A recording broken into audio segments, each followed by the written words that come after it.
behind the scenes, it was a small group of people that were doing everything. Welcome back to the GTM podcast. It's your host, Scott Barker.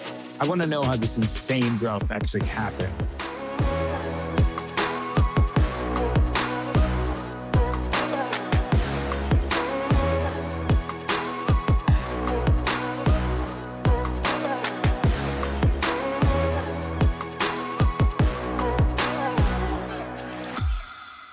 Welcome back, everyone, to the Go-to-Market podcast. Thank you, as always, for lending us your eardrums for the next 40 minutes or so. And I am very excited for this next guest, a good friend of mine, someone I was very fortunate to work closely with, learn from, watch, and observe her incredible leadership. I'm joined by Anna Baird. Anna, welcome.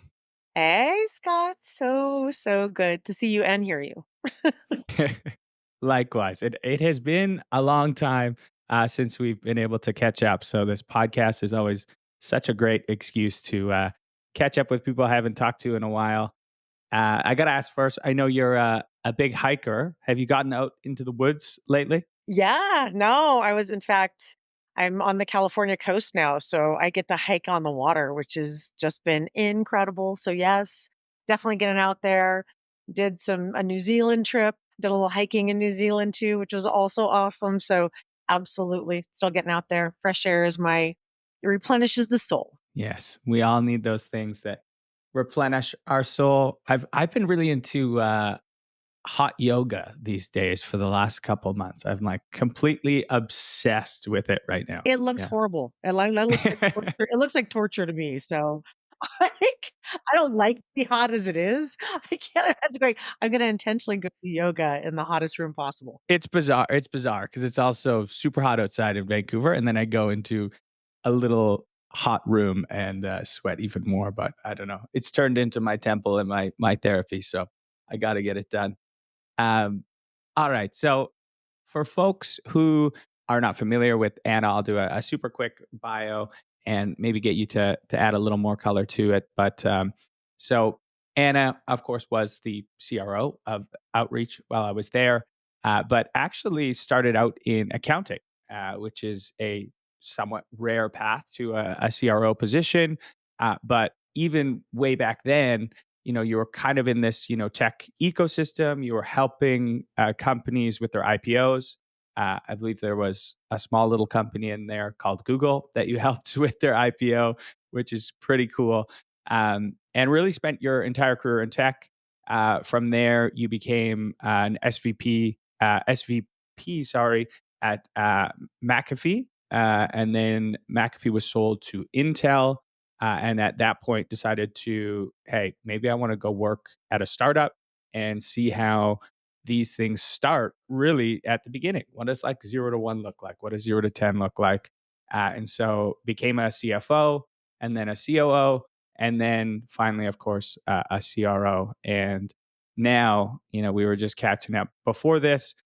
You're on the board of some really interesting companies, SeatGeek, SEMrush, and you're really helping executives now take advantage of the opportunities, that you've seen and been a part of. And then also, of course, avoid some of the mistakes, which is arguably even more important. What else am I missing there that's important to highlight? Oh, wow. No, that was awesome. Yeah, no, I've definitely had an eclectic career, I guess is what you'd say.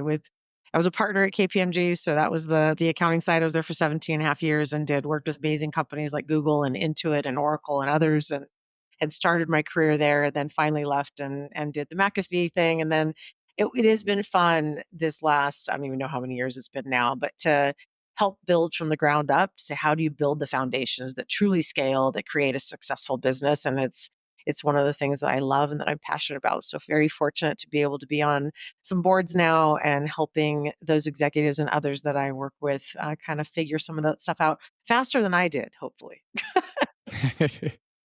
And you said something before we hit record too, which I think we're all striving for in our careers, is you've paid your dues 10 times over. And now, you're at this position where you can be like, I just want to work on people solving really interesting problems, interesting people, and people I enjoy and respect being around.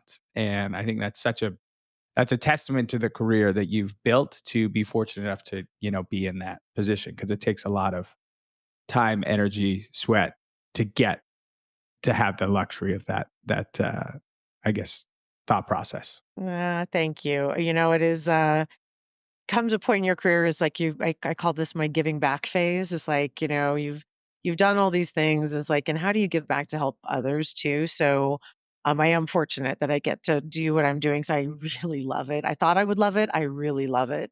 And I also get to do that. I get to help others and so it's like getting a mortgage. By the time you get good at understanding what the mortgage paperwork is and how you do it, you don't do it anymore. So like trying to help make sure I'm passing on at least a few things. Yeah, I love that. Well, hopefully we all can be so fortunate to get to that give back phase. And it took a tremendous amount of work, and we'll go through some of that work as we go. But before we get to kind of the story section, so we work together, closely at Outreach, specifically the like last year or so, we were in pretty close lockstep as I was sort of building the strategic engagement program that you were super supportive of. So thank you for that. But basically, it was about aligning our VCs, our board members, our entire executive team to unlock opportunities and increase deal velocity at some of our biggest strategic accounts. And the question I wanted to ask you is, what have you learned over the course of your career selling into larger strategic accounts? What is some of your advice? What are some of the things, maybe pitfalls to avoid? Oh wow, there's so much. That's a big question. I think one of the things I think that people forget about big accounts is there's often you can get lucky and you can close a big deal quickly. Yeah, I mean that can be, but otherwise it's an investment of the time and resources over a year, can be years literally. And I think don't ever underestimate what that's going to take, but also there's some of that you can front load. So people, we talk about getting single threaded. Is like, how are you aligning the resources of your organization with their resources? How do you align your solutions consultant with their, IT and security teams to make sure we get ahead of that? How do you align your CFO with their CFO? How do you align, customer success with the teams that are going to be, using or running this as early as possible? So not only do you have those relationships built, one of our VPs called it MTMP. It's multi-threaded with multi-people on both sides, right?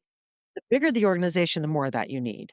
And so how are you getting ahead of that? Don't try to do it all last minute. It's like, oh, I'm going to introduce the CEO, the CFO, and everybody like in the last, 6 weeks of the deal. It needed to be, a year or 6 months worth of time that they've also invested to build a relationship with that person. So as you get to the end of a deal, if something comes up, you're able to lean on those relationships. If you just got introduced to deal with the issue, it's a much harder to do. I remember our CEO said, "Can you please introduce me a year in advance so I can actually do the build the relationship and then make the call that you want me to make?" Versus, everybody freaking out and going, "Can you please call this person now? We either need something or we have a problem." So I don't ever underestimate how much you need to invest, and it's team selling, right? How do you get your team aligned with their team? And the beauty of that is not only do you have multiple resources you can call on, but you also have now this alignment across such a much larger stakeholder group. And we just keep talking about how those just have kept growing over the years of how many stakeholders have to sign off on a deal or be a part of it or give a go ahead to move forward, and it's never one person on their side who can usually handle all of that on their own. I love that you called out, how much time and resources it takes. And you can only make, so many investments too. So you need to know which accounts you're prioritizing, right? You can't go after all of the big ones at once because it's going to stretch your team too thin. Um, I remember one of the learnings from that time period too is make sure that if you're going to go down this, 2-3 year journey with a large strategic potential customer, that you're ready for it. That your success team is ready for it. That your product is there, because you could spend all this time, all these executive, hours and hours and weeks and months and all of this, and then you get to the finish line and you were not there. You were trying to like square peg a round hole. So then sometimes you only get one shot, and then you have to wait another 2-3 years before they'll come back around. That is such a great point, because I was just talking to a CEO about this the other day. It's like they're building an enterprise team. And I was like, it's not just about enterprise sales. It's about solutions consulting and value engineering and customer success and member support and product. And it's like, have we thought about that whole ecosystem of having the right resources to support these customers when we win? And so it's a great highlight, Scott, because you need it's a village. It's not one great enterprise salesperson makes all things okay. Totally. I feel like the only thing worse than losing a big strategic deal is getting them and them churning like 3 months later. 100%. No, that makes people sad. It does. And then so you called out this multi-threading that I think is so incredibly important, and I think we did it quite well at Outreach. We did a lot of relationship mapping, kind of this white glove hand holding of some of our board members and VCs, and actually facilitating those high level introductions. And then sometimes if we didn't have a relationship, we didn't have a way in the door, we would try and almost fabricate one by trying to invite them on a podcast or a digital roundtable or an event, an executive dinner. And what's interesting is some of these strategic tactics are by nature just not scalable. But when done right, they can drive some pretty incredible results. But going back to tactics, and again, this isn't overly scalable, but we used to do a big deal review call with literally 10 of our executives, and we'd have 2 account executives like present on this. Do you want to walk through kind of the structure of those big deal review calls that we used to do? It seems like, from my point of view, they were incredibly valuable. I know they created a lot of pipeline, a lot of deal velocity, and it seems like every company should have some version of it. It's so funny. I was just talking about this with somebody else too. The thing that one of the reasons you want to do it, there's a win-win here. So everybody wants their account executives to do an account plan and to have, what are the key risks and how are we going to, what are our next steps? And you ask them to do these things and you give them the tools and all the resources. But what happened when we put together that big deal call was, and we really framed it as, you come to the table, you send it out ahead of time. Everybody on the call gets to review it. And again, you talked about it. It was our key executives, CEO, CFO, head of product. We had so many people there who could help basically with the deal. And then what the account executives did is they came to that. They had sent it out ahead of time. They came to that call with asks. So they weren't sitting there. This wasn't a let us review your deal. This was come and educate us on what's going on, whether it's super early or it's really late stage. And then let's talk about what help do you need? Tell us. And they would come with asks. And what I loved about that is they got excited because when they saw that they got things from this meeting, then they were all over getting that account plan done. And then it was a competition between them about who had come the best prepared and who got the best feedback on what they had said and who came with like, okay, here's the things I think that would make a difference for me and who can help. And then we signed people up. It's like, you will go reach out to this person, or we're going to put together this marketing event or whatever it was. And then the AE came back with an email to all the people who had to-dos from that. So it wasn't the AE had to go do all this stuff. Usually it was like all the other people on the call had to-dos, and it was a win for everybody. We had better deal velocity, better alignment, executive alignment for sure, really thoughtful. Because then what happened was we usually did 2 to 3 deals. Vice presidents from different regions would be on those calls from sales and go, oh, wait, have you guys tried this? Or have you thought about this? Or, oh, I have a reference from this customer that might be perfect. We really got this community, because you do, when you're doing really big deals, you win as a team. And that was one of our ways to make sure the AEs felt supported, first of all. We all got much better insight and understanding of what was happening with these. We had the process accountability then, which we could scale.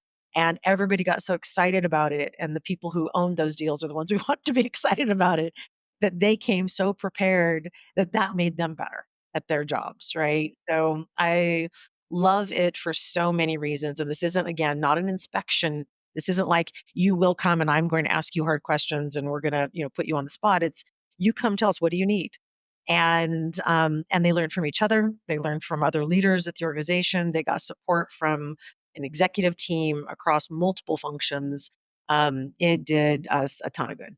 It felt like, and I have some of my most like fond memories are in those, meetings, just like everyone collaborating. It was like the most beautifully simple version of business because we had all the like decision makers from all the different departments internally that if we wanted to do something, it's like, oh, okay, now we're doing this event in Chicago and it's happening 2 weeks from now. Let's do it. There was no like bureaucracy. There was no like process we had to go through. If we thought it was going to move the needle, we just make it happen.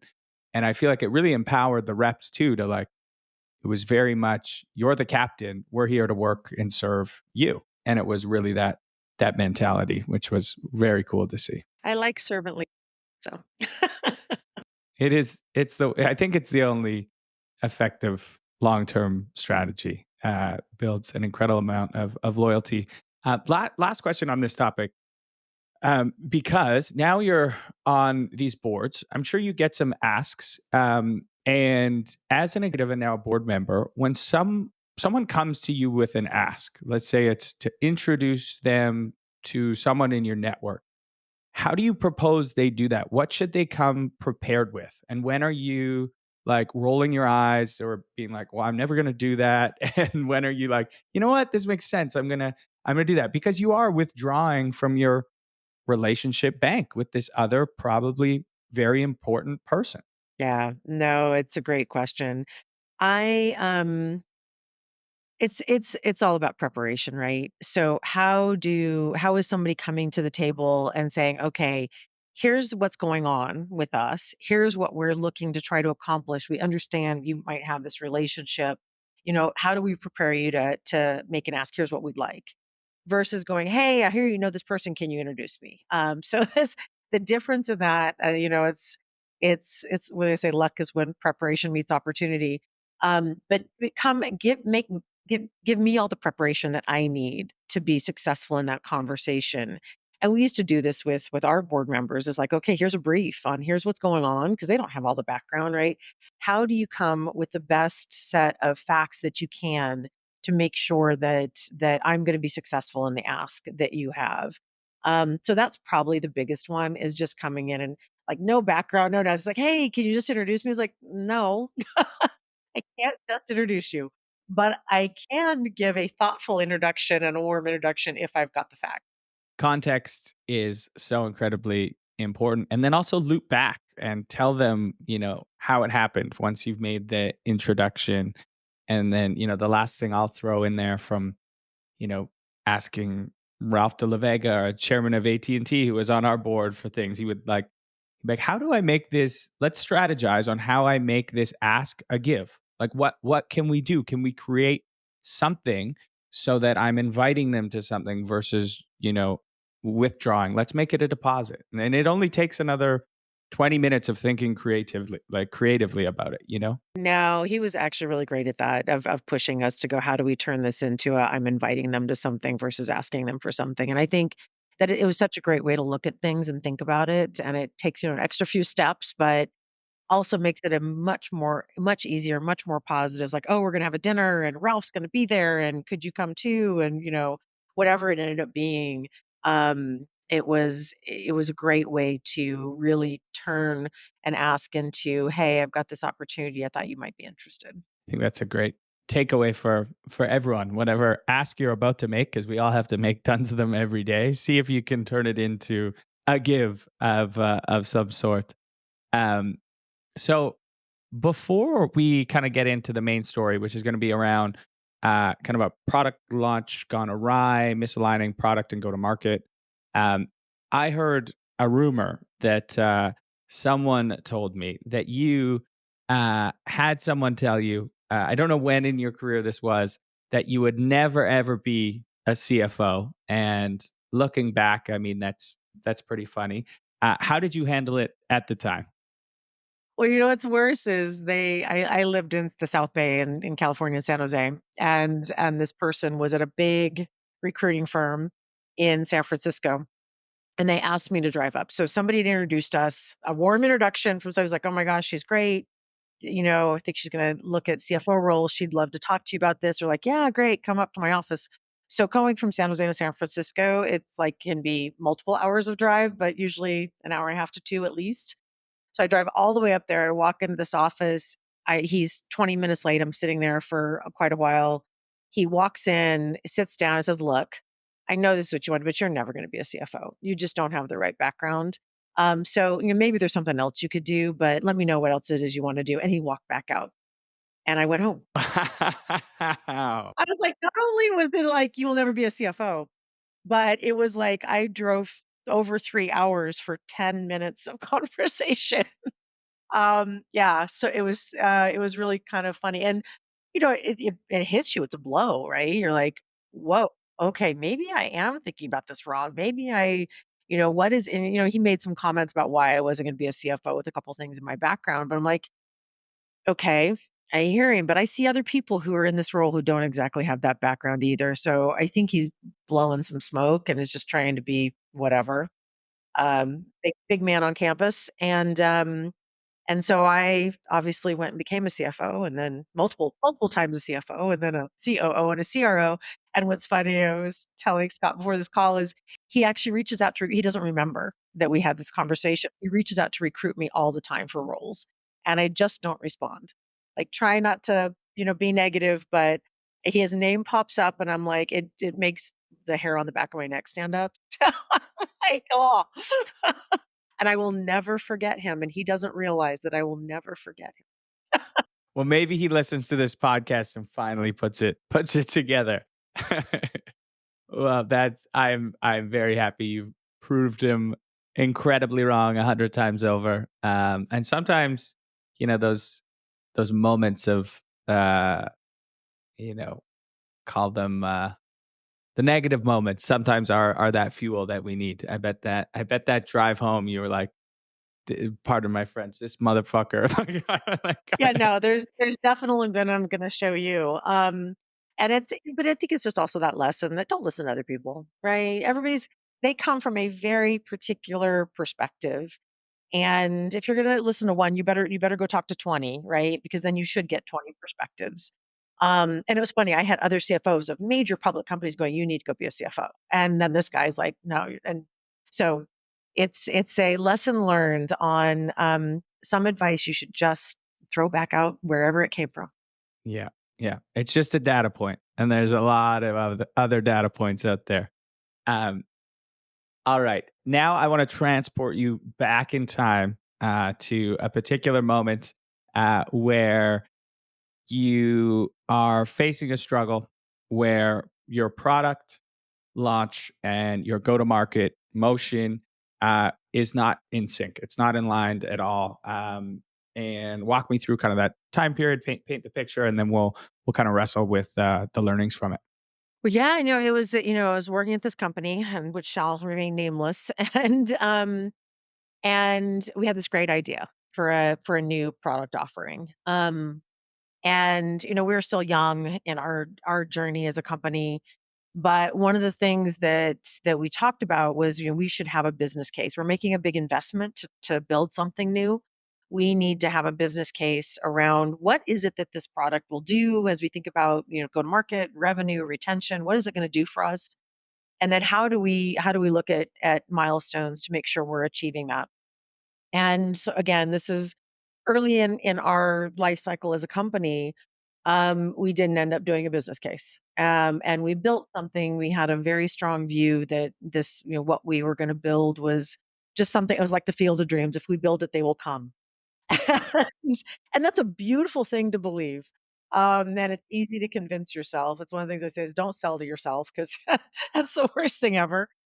And you see this series of, we decided we'd go launch, we'd make these big investments to build something, and it takes longer than you think it's going to. You don't have these checkpoints to say, hey, are we still on track? What was the pain? One of the beliefs I've come out with, with some of these lessons learned, like this one, is always make sure, what customer pain are you solving? You're building something. Why? Why are people going to care that you're building this? And is it a pain that's so significant that they are going to pay you for it? They're going to pay you more for it. They're going to, what is it that you're solving something that is going to retain all customers. You're never going to have, your churn's going to get lowered because these people believe so much in what you've done. And so as you think about that, that's not just a product vision. That's an alignment with products, go to market, marketing, where we're saying, hey, yeah, this is going to be great. Customer success. We have an alignment across those teams as we start our journey to build something and invest in a product. Then as you're going through that, you're doing these checkpoints with that team going, oh, because when you build product, inevitably what happens is you have to zig and then zag.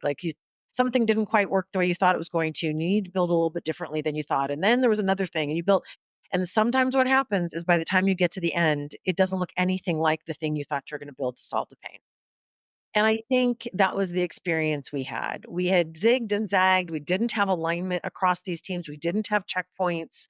And we got to a point where we're going to launch a product and we didn't have, the right customers to talk about it from a beta perspective. We hadn't gotten alignment on making sure we had these customers lined up. Because especially if you're going to test across segments, if you have a product and you're going to try to sell it in your SMB segment, your mid-market and enterprise, or it's, whichever one or two it might be, make sure the customers you have testing are from those segments. You have got to make sure that you're getting that feedback because we missed some stuff. We didn't have the right segments. We tried to hurry. We, ended up just getting some SMB customers versus we also wanted to sell to enterprise. And so we missed some steps. And so we went to go launch what was a great product. We didn't have alignment on what pain we really solved and how we would sell this to customers, why they would come. And so we learned the hard way. And luckily, we were able to pivot and get some of that stuff in play. But I am such a firm believer. If we had sat down in the beginning and said, what is our business case? And then how do we check ourselves, right? As we're going along the way to not only make sure we're still aligned and get some customers involved in that discussion so that they are also aligned. It's like, oh my gosh, if you build this, I'd be, over the moon. It is also then building the collateral you need to make sure, okay, what customers do we get aligned? How do we get customer success and product talking to the right companies? Because if you want a beta customer that's an enterprise company, you have to go through IT and security and all this other stuff just to get in as a beta with them. No, a business person can't usually get you in, depending on your product. So making sure you're getting along those milestones. When you said, if we're going to launch on this date, what has to happen? Not only for us, building this product, but validating it in market, building the ROI story, building the case studies, getting the collateral the sales team needs, getting referenceable customers, all of those things so that when you launch, you're launching with a bang. And, the world isn't perfect, so not all those things always can be in play, but the validation along the way that what you're building solves a customer pain, because the other thing that happens over time is customer pain changes, and so does the competitive environment. And you ended up, putting all these resources into something. If you stopped and looked, the competitive environment was changing. Somebody else built something similar, which is going to put more pressure on what you're building, or it's more robust in whatever perspective, or the market has shifted and there's something else that customers are valuing more. So then what do you do? And when you do that, you also save yourself a lot of time and resources because engineering product resources are expensive. You want them working on the things that are most impactful for your customer base. And so if you're getting a partway through and you're like, oh, whoa, the world changed or something happened that changes your initial business case, then stop and say, okay, should we continue to invest these resources? Should we pivot and put them in a different direction? Gives you time versus, trying to work in a silo, building something, going, okay, hey, and then finding all those things out at the end when you've spent, what can be, a significant amount of time investing very valuable resources in something that they could have been doing differently or investing them against something else. So it is so important to just have that alignment. And I think what it also then drives is accountability across the teams, across sales and marketing and all product and all the teams to say, what do I have to do to make sure this is successful? And how do we, and if we're going to do this and we put that collateral on the table, I will run with it and make it go. So it's really putting that kind of process in play as you're thinking about from business case to milestone check-in points to validating the pain you solve to how do I launch this successfully so that I've got the best chance of really making an incredible impact on the market. Lots of incredible stuff in there. One thing I was gonna say there too is like what a miss when you don't involve, marquee customers too. Cause like what an opportunity when you're building a new product to get them involved from basically inception, say, hey, what exactly do you need? What is your pain? And then you're bringing them the solution that's they feel like it's almost custom made for them. Like what a way to, build stronger bonds and partnerships if they feel like they're a part of the process the whole way through. Yeah. Well, and that's part of your design investment, honestly, right? Is validating that with customers, is going out and saying, if I built this, what does this mean to your organization? What would you need to see? What kind of ROI? You get to ask those kinds of questions of them too, to say, if you had to go sell this to your CFO, what would that be? But I think the thing that sometimes we forget, we get so wrapped up in our own team, our own technology, our own product, we forget to say the only reason we exist is because you solve a pain. You make something much better, you make it easier, you solve something that hasn't been solved. Those are the only reasons we exist as companies. And so always going back to that North Star is like, are we solving the pain? And did the pain change? Because that's the other problem. So it's like, as long as we're watching and saying, validating that, then when you launch, you should be in good shape if you've gone through some of those steps. And Scott, I was telling you earlier, I did a LinkedIn post about this back in December and January. I did it as a two-parter, so there's more info out there if people want to take a look. But it's some of the most basic common sense, and we all get wrapped up in speed and our own, story we tell ourselves, and you lose track of why do we exist and what is it we're building for, and that's our customers. I love that. Simplicity. I try and these days just break everything down as simple as possible. And that's it. Is you're here to serve your customers and you're here to solve and fix their pain. And that's it. That's why you're here. And go back to that as the North Star all the time. I think that's fantastic advice. And where does that piece live? Is that just on your LinkedIn? Yeah, it's on LinkedIn. Yeah, it was back December. I did part one, and I think it was January. I did part two because I did. Okay, how do you start building, and then how do you launch it and go to market? So there's literally a step one, step two, step three. We'll find it and put it in the show notes. Thank you. All right. So transitioning a little bit to our founder and leader question. I don't do this often, but I'm going to hijack this one from the audience. So I apologize, listeners. Please still send in your questions. We do usually get to them. But and I think you're just such an incredible advocate and example for female leaders out there. So my question to you is, it's clear that we still don't have nearly enough female representation on our executive teams in tech, certainly not on boards. And you've absolutely unequivocally obliterated the glass ceiling. And let's say I'm a female leader listening to this, and maybe I'm feeling frustrated with some of the roadblocks that I'm experiencing or have experienced. What would your words of advice be for them?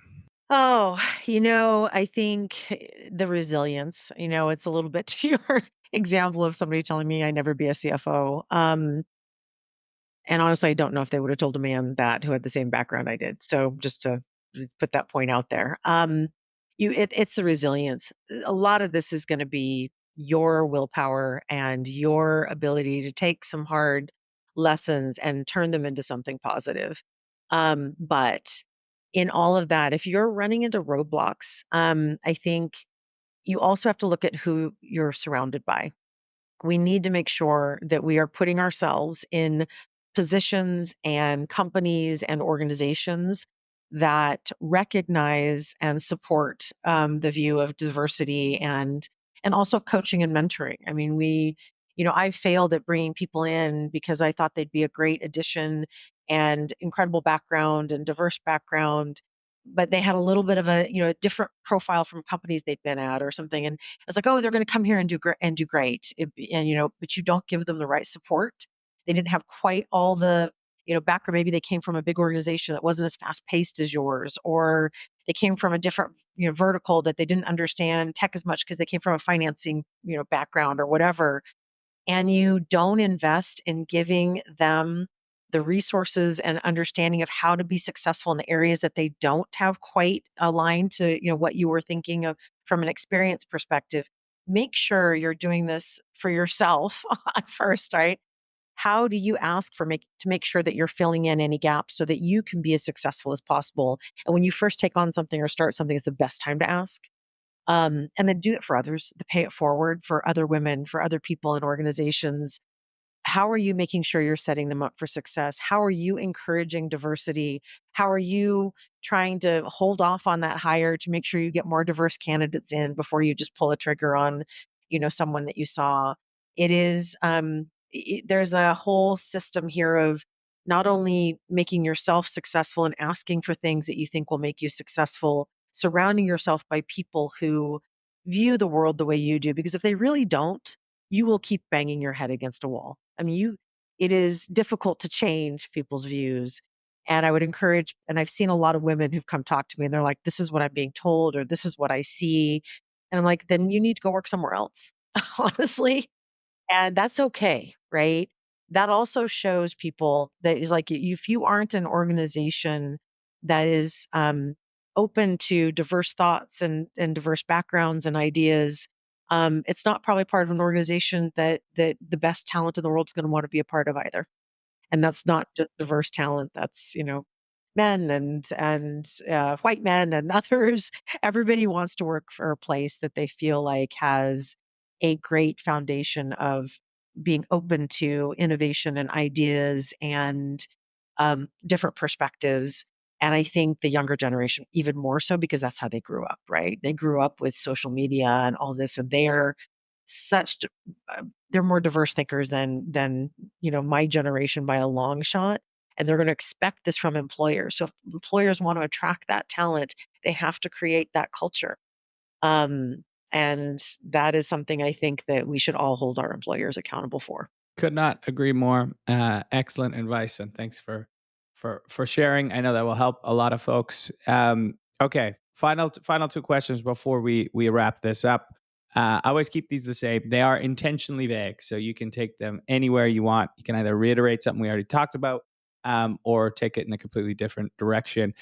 First question is: what is one tactic or strategy that leaders, revenue leaders or founders, still believe to be true that you think is bullshit or no longer relevant? If you hire a successful salesperson, they're going to be successful at your organization. You don't have to do anything else. Just throw them out there and they're going to go win. Um, and I think that is just it's an old school way of thinking. And how are you training, understanding where their skill sets are, looking at the other skills that they need to be successful in your organization with your customer base. And even if they were successful at their last company, doesn't mean they learned something that's going to be critical in yours because of the product they sold or the company they were at. I remember I used to start talking to some people who were credible, top number one salesperson, went to President's Club 5 years in a row, blah, blah, blah. But they were at a company where everything was inbound. So when you're only having inbound, you don't necessarily know how to do outbound cold calling sales, right? And so how do you, whatever skill sets you're bringing to the table, what is it that they're going to need to be successful in your organization? And how are we understanding that as you bring them in? Having your managers really say, not all salespeople are the same. They're not all vanilla ice cream. We have pistachio and chocolate and strawberry. So what do they need from you? What kind of training? What is the gap that you need to help fill? What is a gap that's across multiple salespeople so you can pull them together and give them training in an area? And I think that's when people go, oh, my sales team's not ramping. I don't understand why my sales team's not ramping. That's usually why. We haven't spent that time. We haven't given that kind of investment to say, how can we make sure they're as successful as possible? I think that's a great call out. Great advice there too. I like your pistachio vanilla analogy too. I think that's where enablement sometimes falls down. Is there is so many different types of sellers, right? You look at like a Riley Devine versus an Andrew Mewborn. Like the people sell in such different ways, and if we try and train an enablement and enable them in the same way, we're doing them a disservice. So, you have to set them up for success in whatever their superpower is, you know? Yeah, and part of that's their manager, right? What people have said, and it kills me sometimes. I was talking to somebody the other day and they said, "Well, I had this great CRO and they never met with customers, so it's just a management job." I was like, "That is not true." How many customer calls were you on a day? Wait, I don't even I can't a I weekly. saw your calendar. It was the most terrifying thing I've ever seen, I think. But you can't ever be distant from the customer, and you also can't ever be distant from your reps. And I say that with first line managers, too, as well as VPs, CROs. You need to go spend time with your reps to see what are they doing in the field, how are they doing, because this isn't just about enablement. Enable can get base foundational skills going, but when you're talking about, hey, you know what, you don't know how to ask for the business, or you're running a crappy discovery call. This is when management comes in and also needs to, there's a book called The 1 Minute Manager that somebody had me read a long time ago. I thought it was it's tiny. It's this stupid book. It's not a stupid book because I thought it was a stupid. But had an impact. I think about it all the time. No, and I read it years ago because it just talks about how everybody who works for you needs something different from you. And how do you stop and take the moment to understand what that is so you are the most successful manager you can be to them? Because everybody wants development and they will work harder for you because you spent that time. You will be more successful as a leader and as an organization because they want to work hard for you because you're spending that kind of time. It is a self fulfilling recipe for success, honestly, and people don't do it enough. Well, I've got some homework now. I'm going to go read the 1 Minute Manager and see what it's all about. Okay, final question for you. Similar question, but flipped in a more positive light. What's something that has been working for the companies that you're involved in? What's something that founders, revenue leaders listening can implement, today that will help move the needle? One of the things I think that is easy to do is have everybody work in silos. Products over here and, sales and SDRs are over here and marketing's over here. And the thing that I see coming together more and more and that I am incredibly supportive of is how do you align across that whole journey? How do you align those teams with one strategy and vision that they're all coming together going, okay, if I do this and you do this, then we've got, and they all have, there's a common thread that comes all the way through when customers on one journey with us, they're not on 10 journeys. And so how are we making sure that we are pulling that thread and everybody's rowing in the same direction? What product is, it's back to that, what problem are we solving? The product is building, that marketing is putting messaging around, that sales then is bringing into play when they talk to a customer about the problems we solve, that then customer success is measuring as we implement the product to say, here's the problems we solve for you, and let me show you how we did that now that you're a customer. That is one story. And pulling that thread, bringing those teams together to make sure they're all aligned, because otherwise you waste resources, quite honestly. It's not efficient for the business. It's incredibly hard to scale. And you're wasting resources because people are spending on things that actually aren't valuable because they didn't know, didn't understand. So when you're bringing everybody together, go, these are the top 3 things that we should all be working on. Let's get them all done. And then you go, okay, let's talk about the next 3 things. And the next 3 things, you have that incredible alignment and talk about momentum to make sure that you are delivering into the marketplace something that is going to be differentiating, that you as a company are differentiating for your customer. And that's the thing I've seen that is just when it works, it is beautiful to watch. It's not easy, but it is way easier than having everybody spinning and doing a bunch of wasted work that you throw away. People don't measure that enough, and it's real and it is way more costly. It is why I think organizations fail because they just didn't have that momentum across teams to, use their cash in the right way to get to a certain place. They burned too much cash because we were paying people who weren't doing things that were effective, and then they lost momentum and couldn't make the company work. And I can promise you a big chunk of those are because of this. Yeah. And I guess my tactically, how do you suggest doing that? Is it simply like, okay, no, we're not all going and doing our own quarterly goals and we're living in this silo. Here are the 3 company goals. We're all meeting, we're all discussing, and everyone's held accountable. Can it really be almost that simple?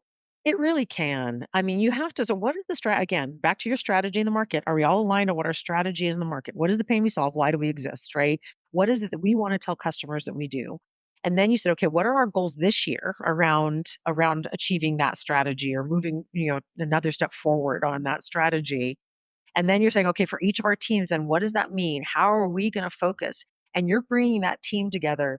It's not weekly, it's at least, monthly. When you're small, I suggest, at least monthly, if not every other week. Because you're smaller, you have that velocity go, okay, let me pull product and marketing and sales and engineering into a room and let's talk about this. At least product sales and marketing at a minimum. And then you're pulling them together at customer success if that's not part of the CRO organization yet. Pull those together and go, okay, here's what we say we're going to do. Here's what we're going to build. If we do this, does that work? And everybody's like, yes, yes, yes, go. And then you're just validating as you move. And they're saying, okay, what's the, next year, quarter, whatever, how far out you're planning, depending on, how young you are in your journeys. You are then really setting yourself up for that collaboration, and that collaborative environment is going to be good for everybody, but mostly it's going to end up being great for your customers. You're challenging each other. You're going, okay, wait, does this still make sense? What is the market telling us? Are we still hearing the same thing? Who else can we validate with? You're getting that momentum going. So you don't have each of those organizations going off into silo and trying to execute on goals. You keep bringing them back together to talk about how we're executing as a team and what each team is doing to realize that vision, and making sure that that makes sense and everybody's nodding their heads going, yep, if we do that, that totally makes sense. And all the founders that are listening to this, please rewind the podcast 3 minutes and listen to that little bit again. And it can really almost be that simple. You get everyone rowing in the same direction and magic happens. We saw it at Outreach. It's pretty incredible when it's working well. Anna, I want to thank you so much for spending the time with myself and our listeners. Truly, one of my favorite people to talk shop with. It's an honor to chat with you every time. And if people want to connect, follow along on your journey, what's the best way to do so? LinkedIn. I don't post a ton anymore, but I still post every now and then. But definitely LinkedIn. And thank you so much. This was so much fun. Loved this. And if people have questions, obviously you can ping me on LinkedIn too. Happy to try and help. Well, thank you, Anna. And for all the listeners, thanks for hanging out with us. As I always say, listening is one thing, executing is the important part. So take some of these lessons and apply them to your organization. And we will see you next week.